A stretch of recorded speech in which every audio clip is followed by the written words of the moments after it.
Bom dia, turma! Hoje vamos trabalhar sobre eutrofização. Eutrofização vem do grego eutrófos, que significa bem nutrido, e é um processo observado em diferentes corpos d'água, e que se caracteriza pelo aumento de nutrientes, especialmente fósforo e nitrogênio, o que provoca surgimento excessivo de organismos como algas e cianobactérias. Um ambiente eutrofizado acaba adquirindo uma coloração turva e a quantidade de oxigênio diminui, o que causa a morte de várias espécies. O enriquecimento do corpo d'água pode ocorrer de forma natural ou artificial, sendo que o artificial é mais intenso, com proliferação excessiva de macrófitas aquáticas, algas e no consumo elevado de oxigênio dissolvido, em função da decomposição da matéria orgânica. A poluição por esgoto doméstico é uma das responsáveis por esse enriquecimento de nutrientes em corpos hídricos urbanos. O nitrogênio ocorre sob diversas formas nas águas: N-molecular, N2, N-orgânico, dissolvido e em suspensão, NH3, amônia, NH4+, amônio, NO2-, nitritos e NO3-, nitratos. Os nitritos e nitratos são as formas oxidadas, enquanto a amônia e o nitrogênio orgânico são as formas reduzidas. O predomínio dessas últimas na água indica poluição recente, ao passo que o predomínio de formas oxidadas indica poluição mais antiga, já que, quanto maior o tempo de contato do poluente com o ar, maior a tendência de oxidação. Os nitratos estão dentre os maiores poluentes das águas no mundo, incluindo o Brasil, estando geralmente associados a esgotos domésticos e produtos agroquímicos. O fósforo, P, ocorre naturalmente como um sal no mineral apatita, encontrado em rochas ígneas, metamórficas e sedimentares. Os fosfatos ocorrem comumente em concentrações baixas na natureza. Valores elevados são indicativos de águas poluídas com esgotos, detergentes, sabões e agrotóxicos. Embora não apresentem riscos diretos à saúde humana, elevadas concentrações podem levar à proliferação de algas e à eutrofização, contribuindo para a disseminação de organismos vetores de doenças. Os nutrientes N e P servem de fonte de alimento para algas e plantas aquáticas que podem, assim, proliferar. Como as algas são organismos fotossintetizantes, produzem mais oxigênio em seus processos vitais durante o dia e passam a consumi-lo durante a noite. Nesse caso, se a quantidade de algas formar uma barreira à penetração da luz solar, deixando a água turva, a fotossíntese será realizada somente nas camadas mais superficiais do corpo d'água. Como consequência, o oxigênio produzido pela fotossíntese tende a ser perdido para a atmosfera, não fixando-se na água. Criam-se, então, cenários em que grande parte do oxigênio produzido durante o dia é perdido, enquanto à noite há o consumo de oxigênio pelas algas. A queda das concentrações de oxigênio pode, em certo momento, levar à morte das próprias algas, que passam a se acumular no fundo do corpo d'água, servindo de alimento para micro-organismos anaeróbios.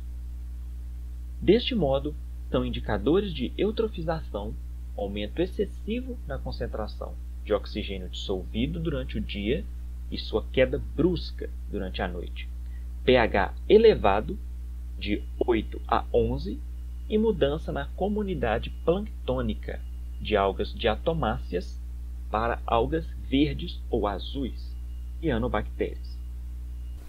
Como podemos ver nas figuras começando pela esquerda, temos o baixo nível de nutrientes, boa penetração de luz, alto nível de oxigênio dissolvido em água, pouco crescimento de algas e alta biodiversidade. No cenário pós-lançamento de efluentes e nutrientes, nitrogênio e fósforo, vemos alto nível de nutrientes, pouca penetração de luz, baixo oxigênio dissolvido, alto crescimento de algas e pouca biodiversidade. Agora, vamos falar sobre o... Caralho, dicção. Agora, vamos falar sobre os níveis de eutrofização. Classes do índice de estado trófico em rios e potenciais implicações. Ultra-oligrófica. Corpos d'água limpos, de produtividade muito baixa e concentrações insignificantes de nutrientes, que acarretam em prejuízos aos usos da água. Oligrófica. Corpos d'água limpos, de baixa produtividade, em que não ocorrem interferências indesejáveis sobre o uso da água, decorrentes da presença de nutrientes. Mesotrófica. Corpos de água com produtividade intermediária, com possíveis implicações sobre a qualidade de água em níveis aceitáveis, na maioria dos casos. Eutrófica. Corpos de água com alta produtividade em relação às condições naturais, com redução da transparência, em geral afetados por atividades antrópicas, nos quais ocorrem alterações indesejáveis na qualidade da água decorrente do aumento da concentração de nutrientes e interferências nos seus múltiplos usos. Supereutrófica. Corpos de água com alta produtividade em relação às condições naturais, de baixa transparência, em geral afetados por atividades antrópicas, nos quais ocorrem com frequência alterações indesejáveis na qualidade da água, como a ocorrência de episódios de florações de algas e interferências nos seus múltiplos usos. Hipereutrófica. Corpos de água afetados significativamente pelas elevadas concentrações de matéria orgânica e nutrientes, com o comprometimento acentuado nos seus usos, associado a episódios de florações de algas ou mortandade de peixes, com consequências indesejáveis para seus múltiplos usos, inclusive sobre as atividades pecuárias nas regiões ribeirinhas.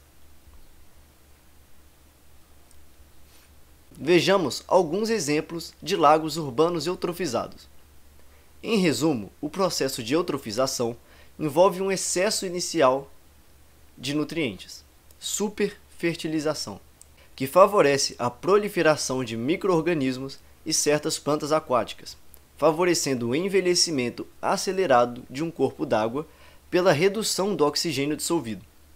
O fenômeno poluidor, propriamente dito, não é a eutrofização em si, mas seu efeito na redução do oxigênio dissolvido devido à decomposição da matéria orgânica por bactérias aeróbias.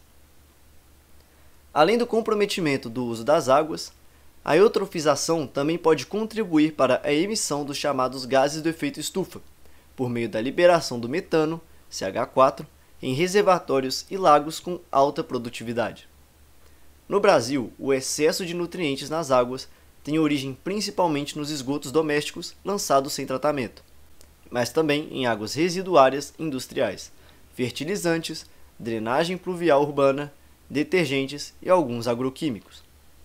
A decomposição do lixo também é uma das fontes de poluentes orgânicos na água, gerando chorume, cuja concentração de material orgânico pode ser maior do que a do esgoto sanitário.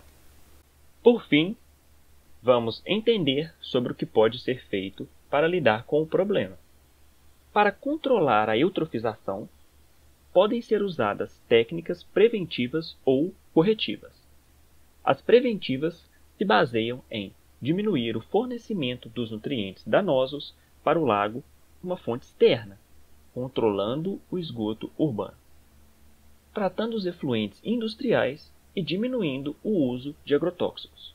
além de não despejar os efluentes em lagos. As corretivas, por sua vez, atuam sobre o corpo d'água já eutrofizado, como o uso de detergentes para diminuir a disponibilidade de fósforo, o foslock, e a colheita das algas da superfície. Então, pessoal, a aula de hoje foi isso. Espero que vocês tenham aprendido um pouco sobre um processo de degradação que ocorre em nossos corpos hídricos urbanos e para que possamos pensar em soluções para esse problema ambiental. Um abraço.